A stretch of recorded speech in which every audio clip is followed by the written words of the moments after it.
don't know if Dave is introduced to you.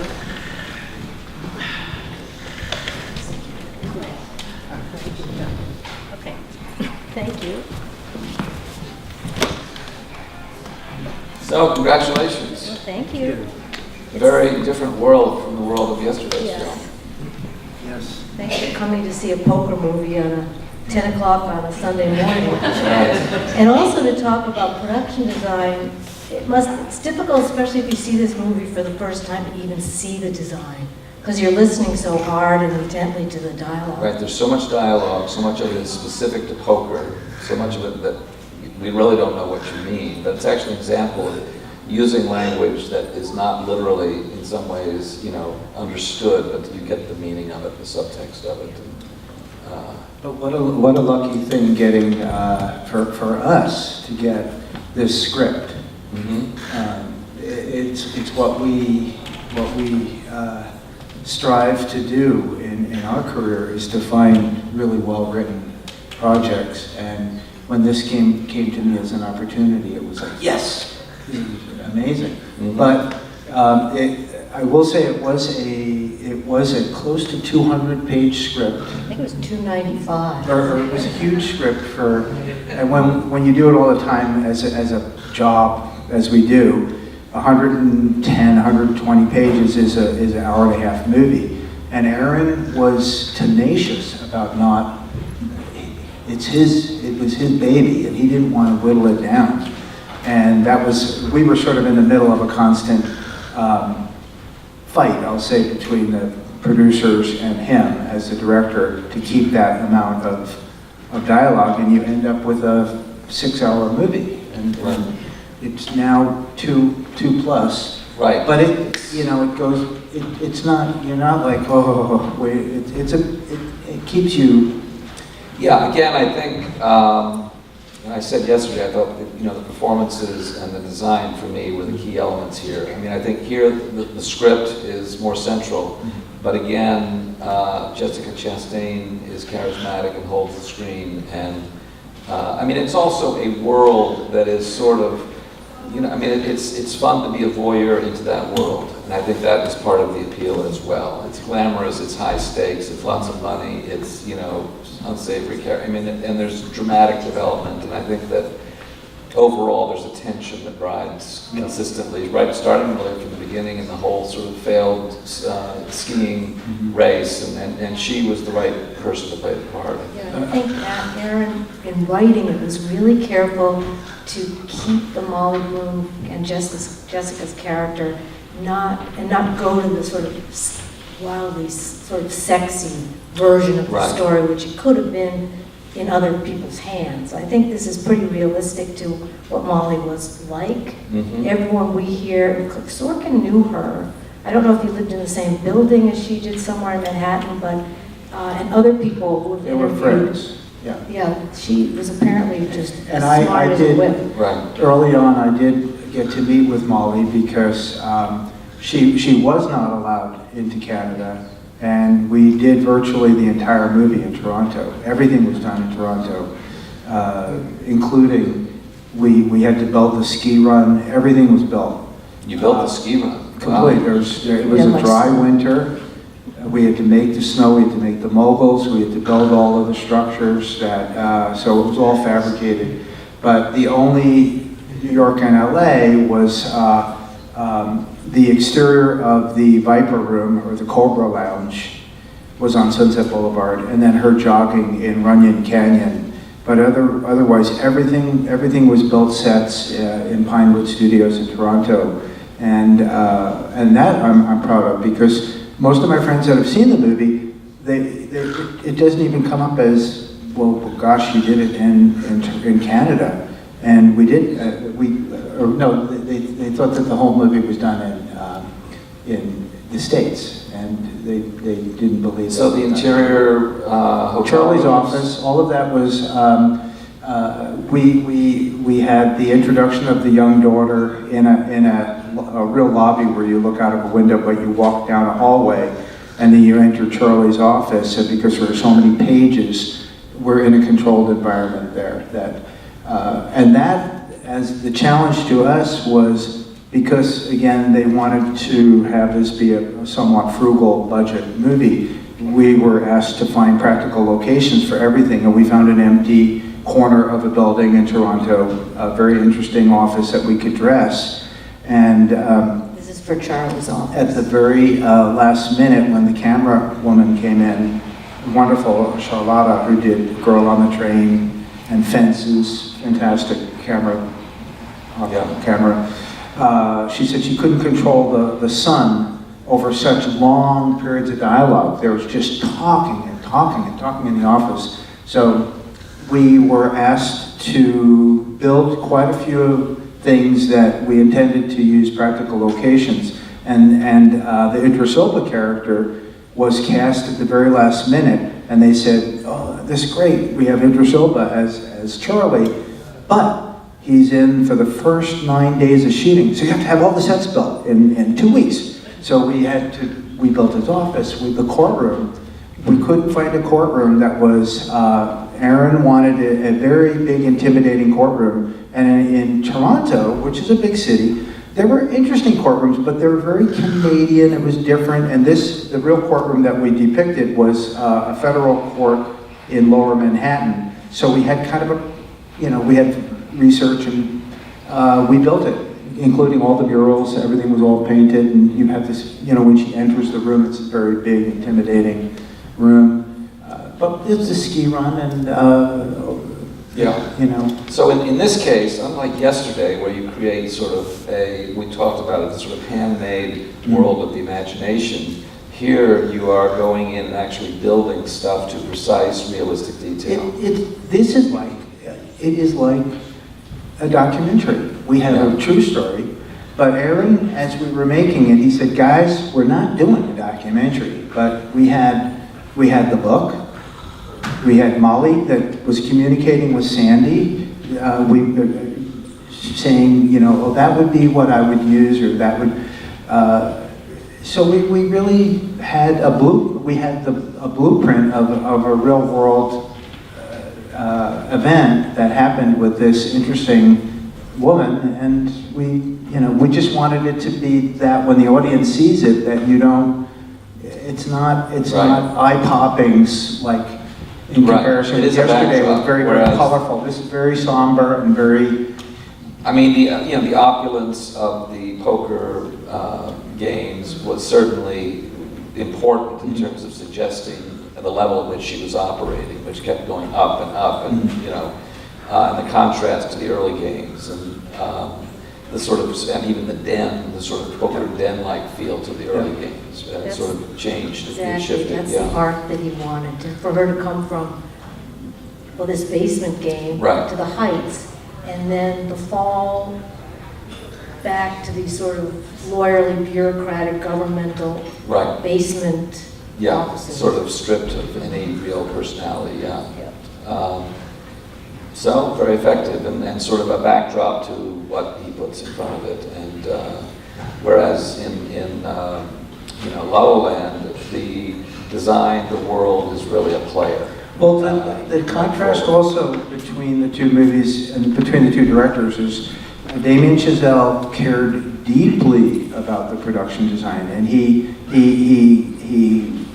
was concerned about the minutia to very big things and the color and everything. And he very much participated. Now, Aaron cared about the production design, but he hired us and he trusted us. And there was not much, and there's a difference between these two directors. They're both good writers, both Damien and Aaron. And Aaron is, this is the top of Hollywood. Aaron, I know, started in school pursuing an acting degree.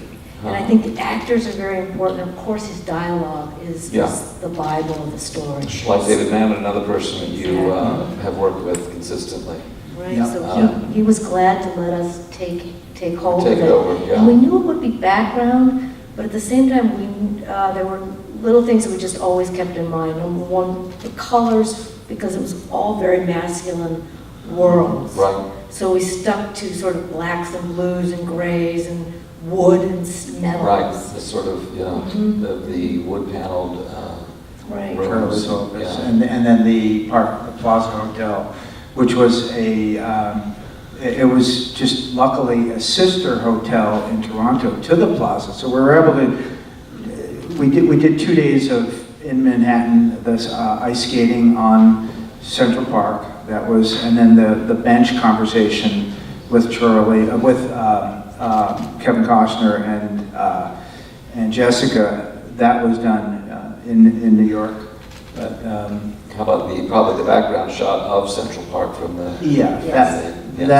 well, in her apartment, that was a green screen, so that looking out of her New York apartment, but that was just part of the two days of filming in New York. And I know that there was just the things that Aaron was concerned with. There was sort of a constant fight to whittle down the amount of time we were shooting in the States, and they wanted to actually just have a wide shot of Kevin Costner and Jessica on a bench, and then bring the bench up and do that on stage in Toronto. And Aaron got so angry that there's this very moving, important scene with the father and the daughter, and he didn't want to start it in New York and then fly to Toronto and then continue it. It would break, it just, Right. And as a director, you know, he has to request that, and we had to try to help him. So we're kind of constantly caught in the middle of the money people that want to try to do it frugal, the director who wants to, you know, he'll compromise that very emotional scene by cutting it in half and doing it. And so we shot the whole thing in New York, and he ended up winning that. You know, I made a comment on opening night that, you know, when I make a project with my students who are coming forward, and, you know, half the crew, well, more than half the crew is students, you know, 25 professionals, 35 students, you know, big crew. But I said, the only thing, and the students were like, what's this going to be like? And what's going to happen to me? And I said, the only thing I promise you is that we start with absolutely nothing and know nothing. I mean, but that's the reality, right, of making movies. It's the reality of you guys having to create more than anyone else in the crew. We turn to the designer to create the world, literally. I mean, it's like God created the earth in 7 days. I mean, it's like you start with nothing. I mean, here, I assumed, and I looked at it and I said, well, they had a lot of locations they just walked into. They walked into a courtroom. They walked into an opulent hotel setting. Thank you. They walked into, you know what I'm saying? But they didn't. The fact is, you guys created it. And if I were making a movie, I'd have to walk into it. Because I couldn't create it. But that's what we did. That's what, we again worked with Jay on Where the Rivers Flow North, which we're Balsamian, I'm very proud of. But I was saying yesterday that sometimes that limitation, you don't look at it as a limitation, you have it work for you, and that's what we did with Rivers, and it's whatever, Well, I talked 25 years ago, and it's a good movie. And overnight, you transformed Main Street in St. Johnsbury, literally overnight, to a 1927 townscape, where 3,000 people showed up to watch us film that day, so completely transported to 1927. That's what happened. They couldn't believe their eyes. And there they were with authentic period street lamps and redressed storefronts. Well, I think also when we did that movie, the community was enthusiastic about it, whereas in Hollywood, or even now in Toronto, where there's so much movie making, the community is kind of very blasé about it, and they almost, you know, whereas we had the enthusiasm, we had, you know, the Vermont Antique Car Owners Association bring 100 cars for free. So, and Governor Howard Dean, who showed up as an extra, and who got cut out of the film. But opening night for Where the Rivers Flow North was at the South Burlington Plaza screen, where we were on 9 screens simultaneously. And back in those days, that meant you needed multiple 35mm film prints. All the film prints arrived from the lab the day of the screening. One of the prints lacked a reel. 6-reel film only had 5 reels, and the reel that was missing was the reel that Howard Dean was supposed to be in, but had been cut out. So that was the reason that you said. And so I sent a PA back to Barnet, Vermont, to retrieve the rough cut of the film, which was also the version used in Japan, got it brought over, and played in one of the theaters only the reel that included Howard Dean. That's funny. And got Howard Dean into that theater so he could see it. It's the only time that it ever played in the United States where Howard Dean actually got to see himself on screen, but except in Japan. That's great. So if you go to Japan, you can see Howard Dean and Where the Rivers Flow North, but that's the only place. Anyway, the stories that emanate, but... well, otherwise, we're just so grateful that we were invited to come and show 2 of our movies, and because the films that we're seeing are outstanding. I mean, the opening night was wonderful. Yeah, absolutely. This weekend is a fun weekend for me, certainly, and I hope it is for the audience that comes to, see what's happening. Do you have questions from the audience? Anybody would like to ask anything specific? I mean, I have some other things I can certainly, yes. Yesterday, you talked about how you had to interview for the job with Damien Chazelle, and you prepared the lookbook. And I wondered how you got this film and what kind of preparation you had done. You talked about looking at jazz photos and old photos of LA and Same thing. movies. We actually did the exact same lookbook. It's just that yesterday we showed you, but the cycle of doing what we do, I have to interview, and I'm often on a list of maybe 3 or 4 competing designers, and I have an agent, and they essentially show the director kind of a menu of names, and they look down and they say, and I think I would assume Sorkin thought he might have called Dave Mamet, because we've done like 4 movies with David and another writer, good writer. Yeah. And they set up a meeting, and it was at the Four Seasons in Hollywood, right downstairs from where it was in the movie. And my normal interview is roughly an average is like an hour long, one-on-one with the director. This was 10 minutes. And he said, I want you to do the movie. It was not even, he didn't even look at anything. It was so unusual. I've never had that happen, and I'm not kidding, in that it was so weird. Well, and he knew your work, and it's like an actor coming in. He said, will you do who won't come in for rehearsal. I said, You know what yes. was great about that, though? It's what you brought up earlier. And you get pigeonholed as production designers the way actors do. We're sort of known for the Wes Anderson things and the Pulp Fiction, the Quentin Tarantino things, and then so it was more likely that we would have gotten a job on La La Land than something like this. And it was really wonderful for us to do a realistic. Yeah. With some high-end I was interiors. nervous, It was but really he lovely. yeah. So I was glad he said, yeah. Yeah, and also Aaron, like again, I was hit on a little bit the difference between the 2 directors from yesterday and today. Damien wanted to go on location scouts. He wanted a desk in the art department with us, which was wonderful.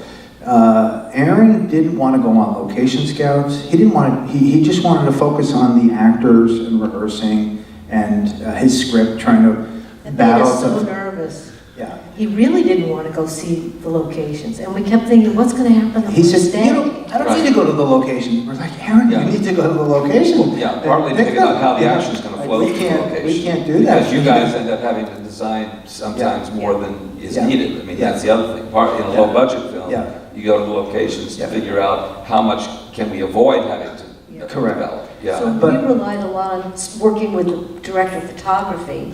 And then also anything we built, we just scrutinized the sets, you'd know when people came in, where they exited, how many actors would be involved, make sure around a poker table there'd be enough room for a camera in case they had to go around or above it.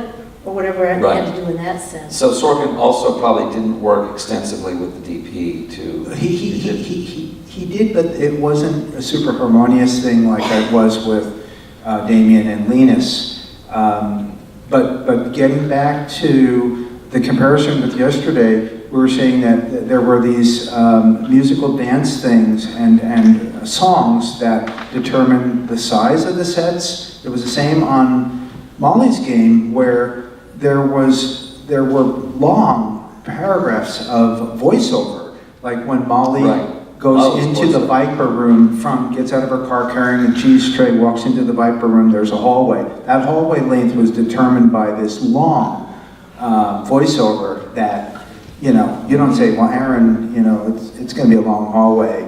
You don't say, can you cut the voiceover? But, we have the script, and you say, you can read it, and you start walking, and that's how long the hallway has to be. And then she enters the room, and they're setting up the poker table that's early on. So a lot of our work is determined by, the script is the blueprint. That's the blueprint for what the actors are playing a lot of scenes about dialogue as a result, too, which is a challenge today.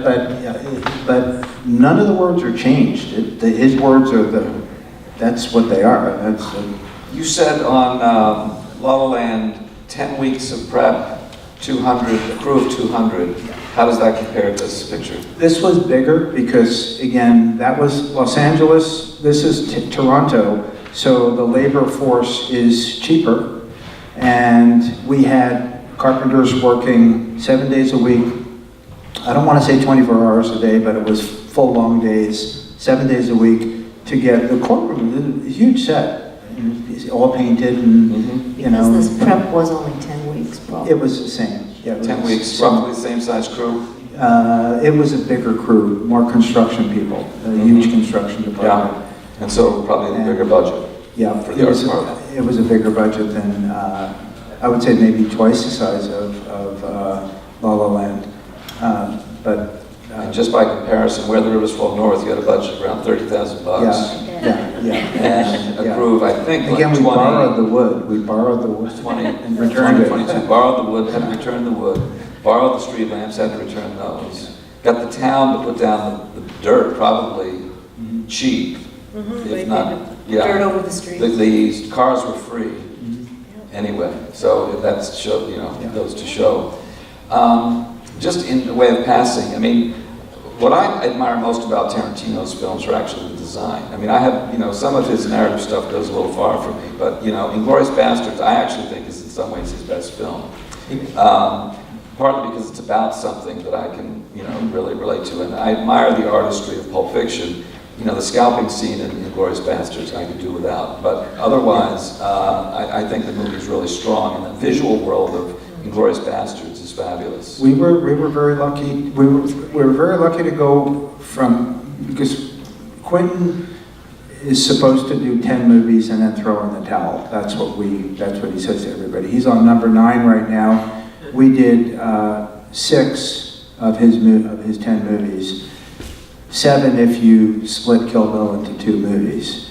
And ending with Inglourious Basterds, which was all done in Berlin. Also a 10-week prep, very, very short prep, but amazing locations, amazing for us to be brought to Berlin.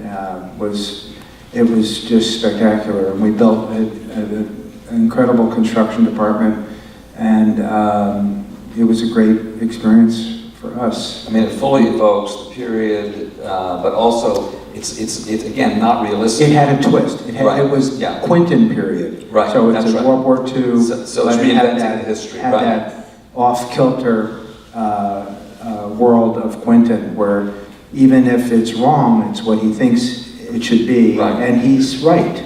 Yeah. And it makes his own oddball world. I remember a lot of my German assistants were horrified by some of the things I was putting on the set because they weren't period and they weren't, or they were from other countries. Right. But I knew he liked, especially in the French farmhouse at the opening, I knew that he wanted it to look like The Searchers or something. He wanted a Western look to this. So you can tell a little bit of that is woven into that set. And again, we found all practical locations for Inglourious Bastards, and then at the very last minute, because we've worked with Quentin, and he tended to like practical locations for everything.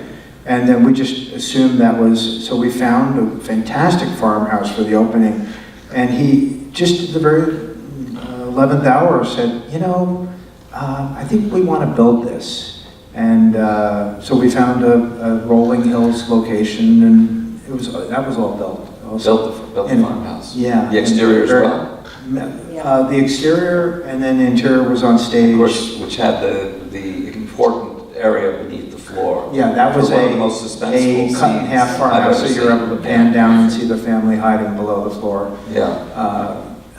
But wonderful craftspeople in Berlin. It was a completely different experience for us. But and also, like going to Toronto, I was very, very fortunate to get kind of an A-team of craft people in Toronto. Same with Berlin, because Polanski was scheduled to do his movie. There was a movie that he did, and I'm sorry, I'm drawing a blank on the name of it. And they lost their funding or something, so I got his A-team of crew, the art department, and they did Inglourious Bastards, and then at the end of Inglourious Bastards, Polanski's thing got back up and running, and then my crew went and did that. It was an odd. Well, the only thing I remember, and it's interesting, is that it took place on Cape Cod or something. And it was all done in Germany, yeah. It was a pretty good, I think Pierce Brosnan was in it. That's right. It's a good movie. It's about the secret agent who's Correct. being sought and followed to Martha's Vineyard or something. Yeah. So it would have been, I would have had a harder job without that good crew. And it was all created in Europe, yeah. Yeah. Last questions, I think we're probably, running on time, but you two met, you said at Design Research, which had nothing to do with movies, right? Nothing to do with movies. It's just it's an interesting small world in that I am a 1971 graduate from Mount Anthony Union High School, which is in Bennington, and a wonderful architect, Benjamin Thompson, did that high school. I was the first class to go from 9th grade to 12th grade, and after graduating from that, I ended up, I was 20 years old. I started to work at a company that he owned that was kind of like Design Within Reach, and they moved. I was a display director. He was an architect. He did Architects Collaborative, which Yeah, was related to the Bauhaus. Yeah, right. Benjamin Thompson is not to be so dry here, but right after the Second World War, he moved from Walter Gropius moved after the Second World War and started the Architects Collaborative in Cambridge, and that's Benjamin Thompson was one of the architects, so it's a very modernist architect. I was a display director for that company. They moved me around the country, and I ended up meeting Sandy at the Cambridge store in Cambridge, Massachusetts. So when and why did you then turn towards movies? Was it something you had in mind? I had a film history class in high school, and Sandy, even in college, you didn't have a film history class, but they had one at Bennington. Bennington High School was maybe one of the best high schools in the country at the time. It was so advanced, and I was always interested in movies, and I made Super 8 movies. Bennington College there was right there, so anything interesting happening at Bennington College, I was there. So movies were in the back of your mind. Always, yeah. And of course, your dad was also the art teacher. My dad, and theater set designer, so that's my theater set training. designer. Uh-huh. So in many ways, I'm informally trained, whereas Sandy is formally trained art history major. But what we bring to a movie is really like two production designers.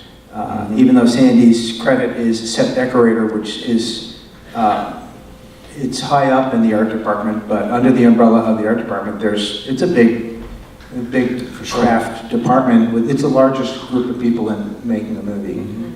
But movies were in the back of your mind. Yes. So when you found an opportunity to do that, you... Yeah, and I cold went to Los Angeles, and just, Wanting it was to do being that. at the right place at the right time. I ended up interviewing.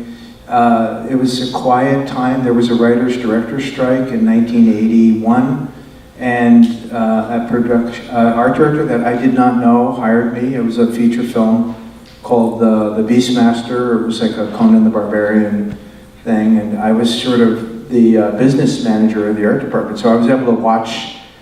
We built huge sets, and I was very fortunate to get that job with no movie experience. And then after that, I just kept getting.